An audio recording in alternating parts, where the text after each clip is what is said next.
السلام علیکم ورحمۃ اللہ وبرکاتہ۔ آج آپ حضرات کی خدمت میں 11 ایسے لوگ پیش کیے جائیں گے جن لوگوں کی دعائیں اللہ تبارک و تعالی ضرور قبول فرماتے ہیں، رد نہیں فرماتے۔ اصل میں معاملہ یہ ہے کہ ہم میں سے ہر ایک شخص اپنے دلوں میں جائز تمنا لیے بیٹھا ہے اور دعائیں مانگتا رہتا ہے، تو کبھی کسی وجہ سے اللہ تعالیٰ نے کسی مصلحت کی وجہ سے اس دعا کے قبول ہونے میں وقت رکھا ہوتا ہے کہ فلاں دعا فلاں وقت جو ہے قبول ہوگی، فلاں چیز فلاں شخص کو اس وقت دینا زیادہ بہتر ہے۔ ہوتا اصل میں یہ ہے، لیکن آپ اور ہم یہ سمجھتے ہیں کہ شاید ہماری دعائیں قبول نہیں ہو رہی۔ حالانکہ کبھی کبھار کچھ پوائنٹس مس ہونے کی وجہ سے ایسا بھی ہوتا ہے کہ ہم نے کچھ ایسی چیز مانگی ہے یا ایسی کنڈیشن میں مانگی ہے یا کچھ ایسی حرام اشیاء کا استعمال کر کے مانگی ہے جس کی وجہ سے ہماری دعا قبول نہیں ہوتی۔ لیکن 11 کنڈیشنز ایسی ہیں، 11 حالات ایسے ہیں کہ ان کی دعائیں اللہ تبارک و تعالی ضرور قبول فرماتے ہیں۔ تو اگر ہم کبھی ان 11 کنڈیشنز میں ہوں تو اللہ تعالیٰ سے ضرور دعا کریں، اللہ تعالیٰ سے ضرور اپنے دل کی جو ہے تمنا کو مانگے، تو اللہ تبارک و تعالیٰ انشاءاللہ قبول فرمائیں گے۔ پہلا شخص ہے بیمار شخص۔ جب بیمار کوئی بھی شخص ہوتا ہے تو اللہ تعالیٰ کے قریب ہوتا ہے، اللہ تعالیٰ اس کے گناہوں کو معاف کرنا چاہتے ہیں، تو ایسے وقت میں وہ اللہ تعالیٰ کے قریب ہے۔ اگر کوئی شخص ایسے وقت میں اللہ تعالیٰ سے دعا کرے تو انشاءاللہ اس کی دعا ضرور قبول ہوگی، رد نہیں کی جائے گی۔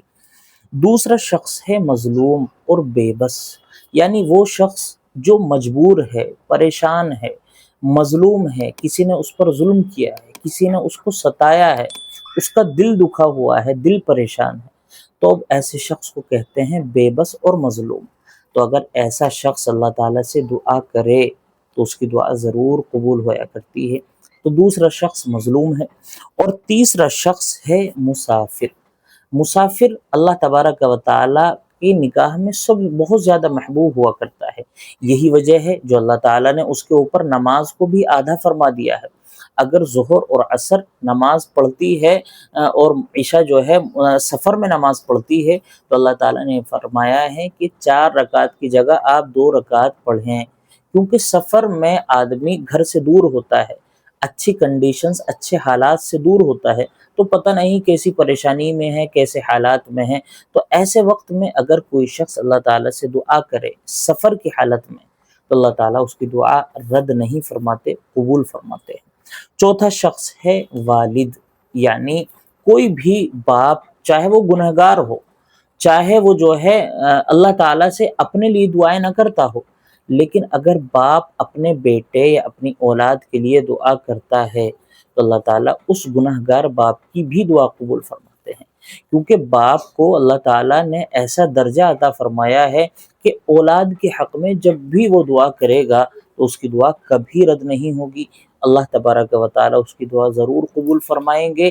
باپ چاہے گنہگار ہو، چاہے نماز نہ پڑھتا ہو، چاہے اور گناہوں میں شامل ہو، پھر بھی اللہ تعالیٰ باپ کی دعا بیٹے کے حق میں ہمیشہ قبول فرماتے ہیں، کبھی رد نہیں فرماتے۔ یہی معاملہ والدہ کا بھی ہے۔ والدہ باپ سے بھی زیادہ اونچا درجہ رکھتی ہے ماں باپ کی حیثیت سے، تو ماں بھی اگر اپنی اولاد کے لیے دعا کرے تو اس کی دعا بھی اللہ تعالیٰ کبھی رد نہیں فرماتے۔ پانچواں شخص ہے حاکم، جو صحیح طور پر انصاف کرتا ہے، جو اللہ تعالیٰ نے اس کو کسی اونچے درجے پر بٹھایا ہے۔ اب لوگ اس کے پاس انصاف کے لیے آتے ہیں، انصاف کرانے کے لیے۔ اگر یہ شخص صحیح انصاف کرنے والا ہے، جس کی دعا بھی اللہ تعالیٰ کبھی رد نہیں فرماتے۔ اگلا شخص ہے ذکر کرنے والا، یعنی جو اللہ تعالیٰ کا بہت زیادہ ذکر کرتا رہتا ہے، استغفار کی تسبیح پڑھتا رہتا ہے، لا الہ الا اللہ کی تسبیح پڑھتا رہتا ہے، سبحان اللہ الحمدللہ کی تسبیح پڑھتا رہتا ہے۔ یا ذکر کرنے والا صرف تسبیح پڑھنے والا ہی نہیں ہوتا، بلکہ اللہ تعالیٰ کی جتنی بھی عبادتیں ہیں ان عبادتوں کو کرنے والا، ذکر کرنے والا شمار ہوتا ہے۔ تو ذکر کرنے والا بھی جب اللہ تعالیٰ سے دعا کرتا ہے تو اللہ تعالیٰ اس کی دعا قبول فرمایا کرتے ہیں۔ اسی طرح اگلا شخص ہے غازی، مجاہد، جو اللہ تعالیٰ کی راہ میں لڑنے کے لیے نکلا ہوا ہو، جس کو آپ اور ہم مجاہد کے نام سے جانتے ہیں۔ تو یہ لفظ آیا ہے حدیث میں غازی کے نام سے۔ تو مجاہد غازی یعنی اللہ تعالیٰ کی راہ میں قتل و قتال کرنے والا، جہاد کرنے والا شخص، یہ اللہ تعالیٰ کی راہ میں قربان ہونے کے لیے نکلا ہوا ہوتا ہے، تو ظاہر سی بات ہے یہ شخص اللہ تعالیٰ کے بہت زیادہ قریب ہے۔ اگر یہ شخص اللہ تعالیٰ سے دعا کرتا ہے تو اللہ تعالیٰ اس کی دعا ضرور قبول فرماتے ہیں۔ اسی طرح اگلا شخص ہے حاجی، اللہ تعالیٰ حج کرنے والے کی دعا کو بھی کبھی رد نہیں فرماتے، اسی طرح عمرہ کرنے والے کی دعا کو بھی کبھی رد نہیں فرماتے۔ اور روزے دار کی دعا، ظاہر سی بات ہے روزے دار تو اللہ تعالیٰ کے ویسے ہی قریب ہوتا ہے، کیونکہ اللہ تعالیٰ کے ایک حکم کی بنا پر جو جائز چیزیں تھیں، جو حلال چیزیں تھیں، اس نے وہ بھی چھوڑ دی صرف اور صرف اللہ تعالیٰ کے لیے۔ تو روزے دار اللہ تعالیٰ کے بہت زیادہ قریب ہوا کرتا ہے، تو اللہ تعالیٰ روزے دار کی دعا کو بھی رد نہیں فرماتے۔ جب بھی آپ روزے کی حالت میں ہوں تو ضرور جو ہے اللہ تعالیٰ سے دعا کیا کریں، چاہے بلا نماز کے آپ دعا کرنے بیٹھ جائیں، ضروری نہیں ہے کہ دعا کرنے کے لیے نماز ہی پڑھیں، بلکہ دعا الگ ایک عبادت ہے، نماز ایک الگ عبادت ہے۔ دعا جب چاہیں جس طرح چاہیں آپ اللہ تعالیٰ سے کر سکتے ہیں۔ اسی طرح اگلا شخص جو سب سے آخری شخص ہے وہ ہے مسلمان بھائی، جو دوسرے مسلمان بھائی کے لیے دعا کرے، وہ بھائی جو اس کے سامنے موجود نہیں ہے، یعنی آپ اور ہم مسلمان ہیں، بھائی بھائی ہیں۔ اب ہمارا ایک بھائی ہم سے الگ ہے، وہ ابھی ہمارے پاس بیٹھا ہوا نہیں ہے، پیچھے ہے، کہیں گیا ہوا ہے، تو ایسے شخص کے لیے دعا کرنا، مسلمان بھائی کے لیے اس کی غیر موجودگی میں دعا کرنا، یہ اللہ تعالیٰ کو بہت زیادہ پسند ہے۔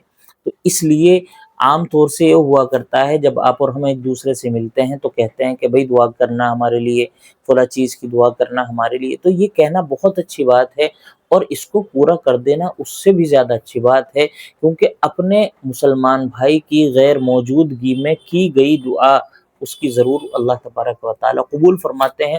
تو یہ وہ 11 کنڈیشنز، 11 حالات، 11 لوگ ہیں جن کی دعا اللہ تعالیٰ ضرور قبول فرماتے ہیں۔ تو اگر ہم کبھی ان 11 کنڈیشنز میں پہنچتے ہیں، ہم ان 11 میں سے کوئی بھی ایک شخص بن جاتے ہیں، تو ہمیں اللہ تعالیٰ سے لو لگا کر دعا کرنی چاہیے، اللہ تعالیٰ ضرور قبول فرمائیں گے۔ السلام علیکم ورحمۃ اللہ وبرکاتہ۔